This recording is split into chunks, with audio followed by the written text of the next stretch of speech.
ইন্নালি জারাইন, নিশ্চয় আমার দুইজন প্রতিবেশী আছে, আমার দুইজন প্রতিবেশী আছে। আমি এদের মধ্যে কাকে আগে হাদিয়া পাঠাবো?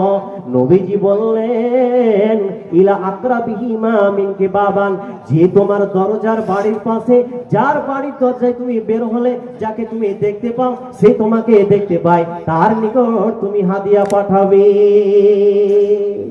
হযরত আবু জার রাদিয়াল্লাহু তাআলা বলছেন, রাসূলুল্লাহ সাল্লাল্লাহু আলাইহি সাল্লাম বলেছেন, ইয়া বাজার, হে আবু জার, ইজা তাবাহতা মারাকাতান, যখন তুমি তরকারি রান্না করবে, ফাকসির মাহা, তখন পানি দিয়ে একটু ঝোলটাকে বেশি করে নাও, আর তোমার প্রতিবেশী নিকট হাদিয়া পাঠাও।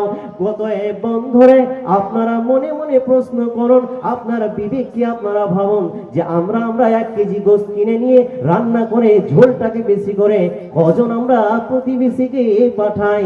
কেউ পাঠাই না। তাই আবু জারকে আল্লাহ রাসূল বললেন, তুমি ঝোল বেশি করো আর প্রতিবেশী নিকট পাঠাও।